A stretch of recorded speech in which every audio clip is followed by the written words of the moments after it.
paz de Deus seja com todos vocês. Hoje vamos falar de um assunto interessante a respeito de uma relíquia que é o Sudário de Turim. Será que o homem que está no Sudário é a imagem do Filho de Deus? E o que tem neste homem crucificado que difere-se dos outros? Será que tem coincidências com a descrição nos evangelhos? Para chegarmos à conclusão, temos que analisar algumas questões. O sudário foi dito, né, me fizeram um teste em 1988, eu acho. Tinha 13 laboratórios e cientistas dataram o sudário como carbono 14, que era na verdade uma falsificação medieval. No entanto, existem muitas contradições e essa questão do carbono 14 pode ser claramente dita e desmentida porque não faz sentido com algumas questões que vamos ver. O sudário, o santo sudário, o pano de linho que teria envolvido o corpo de Jesus Cristo depois da morte é o objeto mais estudado da história e é a relíquia mais venerada na cristandade. O médico Álvaro de Freitas Moraes, de Centro Português de Sonologia, falou de alguns mistérios que têm desafiado os cientistas nos últimos anos, numa palestra promovida pela Academia Tabulicina de Abrantes que decorre no quintal de Santa Bárbara em Cúrdice. O sudário de Turim foi um objeto que está em questão entre muitos.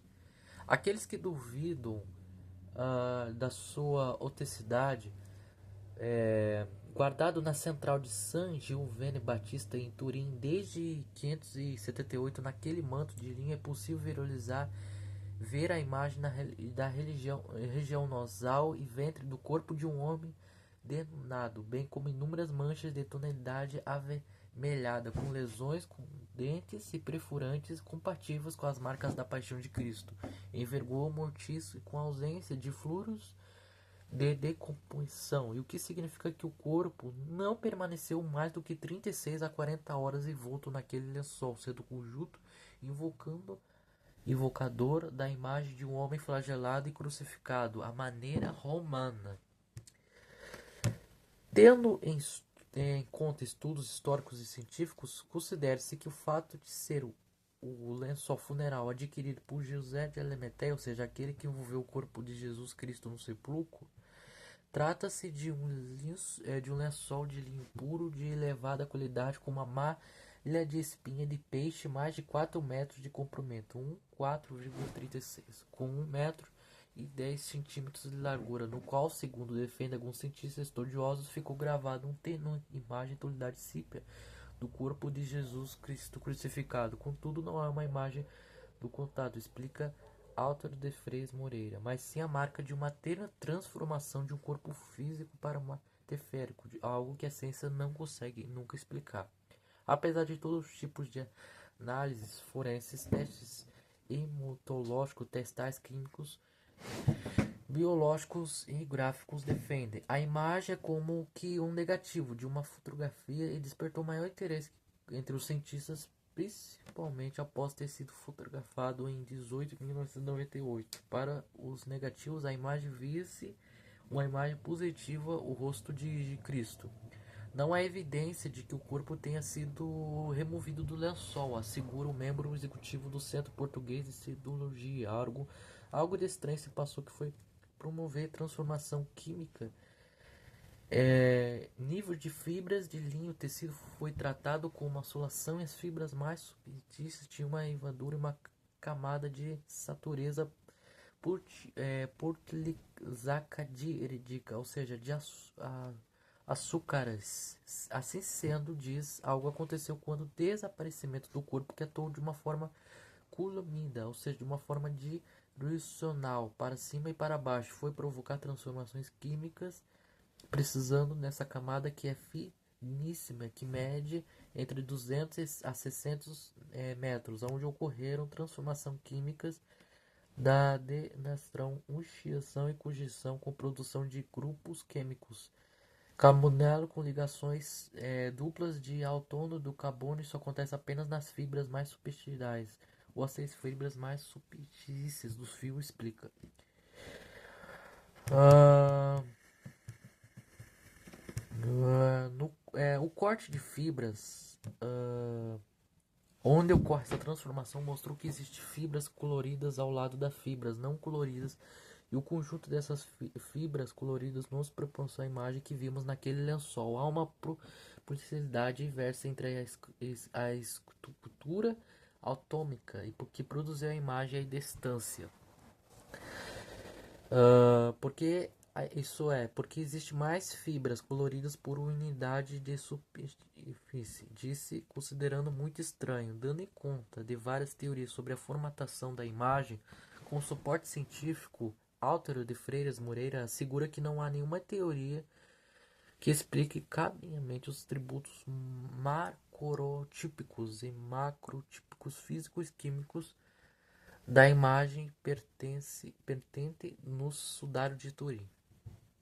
Contudo, o médico sublinhou durante a palestra que o estudo do sudário de Turim é uma questão de ciência, não de fé. Não obsiste assumir-se como crente que defendeu que o sudário é o evangelho vivo da paixão de Jesus Cristo, é o sinal da sua ressurreição.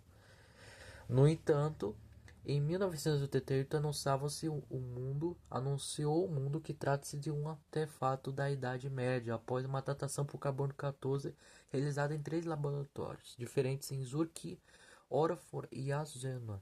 Os resultados estavam em concordância do que o tecido seria do período entre 560 e 1390.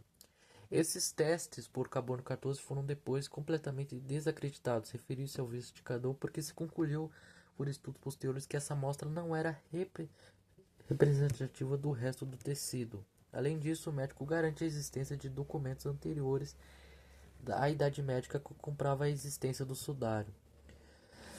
Álvaro de Freitas Moraes enumerou inúmeras datações alternativas pelo método Mecros.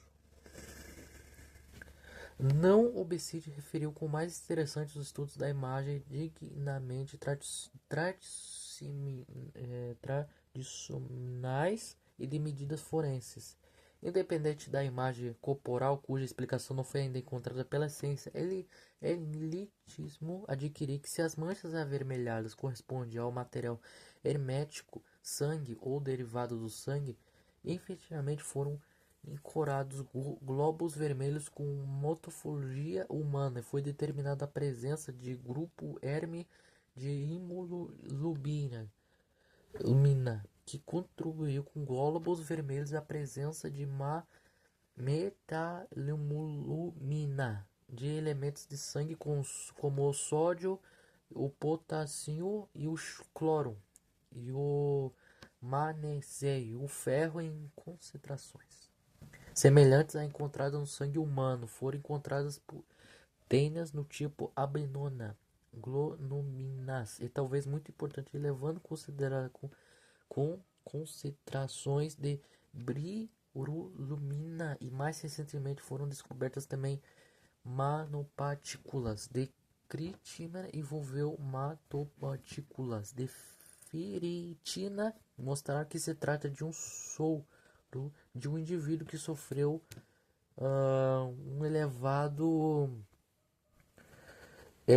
estresse traumático. Referiu-se durante a palestra, assumindo-se que, de acordo com toda a documentação histórica que existe, os estudos científicos do sudário é infinitamente o lençol que envolveu o corpo de Jesus no sepulcro. Para tal, referir-se a um cálculo matemático, a possibilidade de considerar-se 7 aspectos comuns presentes na imagem do homem flagelado e o crucificado do sudário e do flagelo e crucificação de Jesus Cristo, constante descrito nos evangelhos. Normalmente, envolvimento do corpo no lençol, sabemos que a maior parte dos crucificados ficavam a apodrecer na cruz e eram atirados por uma vela comum. Era uma raridade alguém ser retirado da cruz e ser envolvido num lençol. O enterro apresenta a tortura como dita a coroa de espinhos e o ponte do patíbulo, a crucificação com pregos e não com cordas, a prenência curta do corpo no lençol, todos são condições muito específicas. Acrescenta que a possibilidade da imagem pertence no sudário não ser de Cristo é de 1,2 milhões, segundo Bruno Báberes. Nos anos 30 do século passado, a circuncisão do hospital. Nossa, é um nome difícil. Um dos inteiros do estudo médico forenses do sudário, tendo vejações de perto da a relíquia numa exibição pública, identificou as manchas avermelhadas como a natureza hermática, provavelmente do contato de tecidos com coágulos sanguíneos na superfície corporal. Corporal. Peraí. Nossa, perdi aqui. Em 1973, o Vaticano autorizou uma comissão científica a estudar essa questão, todavia os testes das pesquisas do sangue foram negativos, por conta da alegação material e médico ser muito antigo e muito seco. A dita comissão concluiu que a resposta negativa às investigações conduzidas não nos permite um julgamento absoluto sobre a natureza hermética do material investido.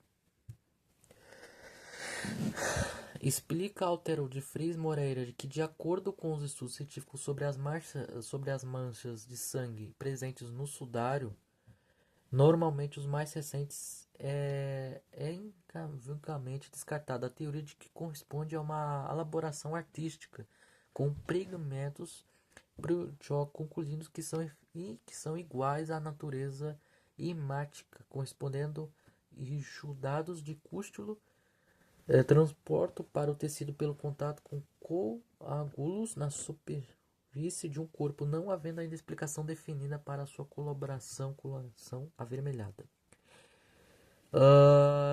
Dá então em conta da existência de múltiplas manchas sanguíneas correspondendo a variados tipos de lesões, normalmente perfurações arteriais venenosas, capilares, contusões hemorrágicas, sangue pré-morte e por morte, o que inviabiliza tal ação em termos artísticos. Além disso,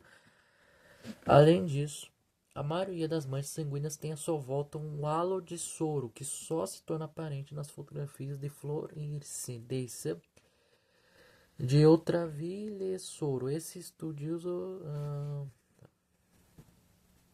acrescenta ainda o médico que, de ponto de vista não há evidência de que a extrema violência, o que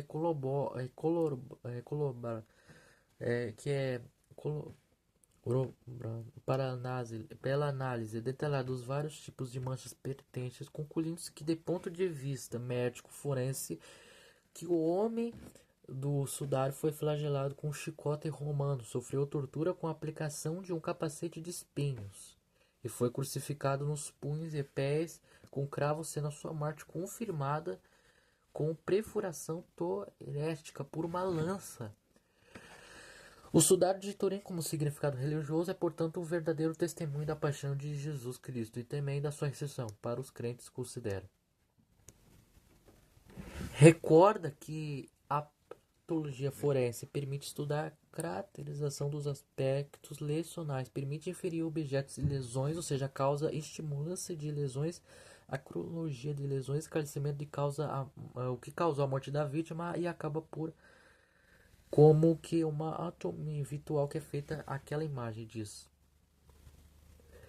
De acordo, não é difícil, o Moreira concluiu que aquele lençol teria sido uma mortalha de um indivíduo de sexo masculino, de face simétrica, com cerca de 1,73 m ou 1,80 m de altura, detonando com muitas lesões com dentes e perfurantes em estado de vigor mortais, ou seja, um estudo de característica restante de crútura muscular post-mortem que começam a estabelecer cerca de 2 horas após a morte. Poderá durar, dependendo das condições ambientais, até cerca das 30 horas. Por outro lado, os estudos químicos efetuados naquele tecido não mostram a presença de fluidos de descompressão. Normalmente não encontrou resíduos de ácido. De ácido. Ah,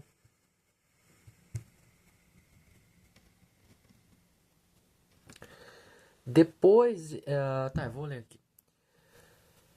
Não é uma elaboração artística, e sim são material hermético correspondente aos estudados de coágulos. O investigador abordou os diferentes tipos de manchas observadas, desde logo as lesões perfurantes na cabeça, possivelmente provocada por uma coroa de espinhos, que era na realidade um capacete de espinhos, o qual essa coroa está presente ao público no centro-norte de em Jerusalém. De acordo com Álvaro de Freire Moreira, na região da cabeça é possível definir múltiplas lesões perfurantes de estruturas artificiais, venenosas e capilares, produzindo tragédia perfeitamente aparente, bem como as lesões mais de tipo circular oval e o famoso isipilo ou vestido severamente a meio da testa. Concluíram que o tal dispositivo de tortura perfurava o couro cabeludo até atingir o crânio. Existe a imagem, eu vou tentar colocar aí. Estudos revelam que em mais de 60 superfície corporal, o nome do sudário, parcialmente na região dorsal, né, e região dorsal, no membros inferiores, são visíveis cerca de 120 lesões. Dá em conta que essas lesões correspondem a uma brutal flagelação de um chicote romano, tipo flagrum, constante ou idêntico instrumento de tortura, recuperado em achados arqueológicos da cidade de Roma. Esse chicote tinha 2 e 3 tiras de couro, seja extremamente possuíam bolas de metal ou ossos para provocar mais sofrimento no condenado. Concluiu-se que o homem do sudário foi brutalmente chicoteado por 2 carrascos, um de cada lado, sendo o da direita mais alto do que o da esquerda, acrescenta. Também na imagem corporal dorsal é possível realizar a nível de ou praticamente à direita imagem de abração.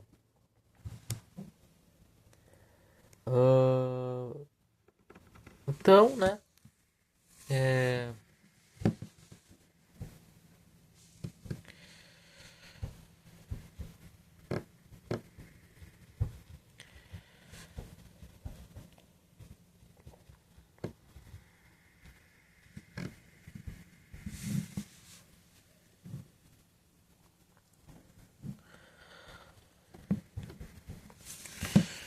Então, né? A gente vê. A gente sabe, né? Então a gente sabe, o homem do sudário com base tinha 1,80 m. Ele tinha ombros largos e braços e pernas bem definidos, um rosto ativo, cabelos grossos e bem cuidados, que bate com a descrição histórica do Filho de Deus. A idade no momento obtido foi estimada entre 30 e 40 anos. O sudário apresenta forte tortura e intenso sofrimento. O olho direito está inchado, quase fechado, o nariz quebrado, ambas as sobrancelhas estão inchadas e há várias outras lacerações nas bochechas, na maçã do rosto. Todo o resultado de espancamento, peito, ombros, costas, pernas estão cobertos de cortes feitos por um chicote. Os fluxos de sangue que saem do couro cabeludo indicam que a coroa não era uma tiara, uma peça delicada livremente encaixada na altura altura da testa. Na verdade, se aproximava mais de um capacete que cobria toda a cabeça e era encaixada à força para provocar grandes ferimentos.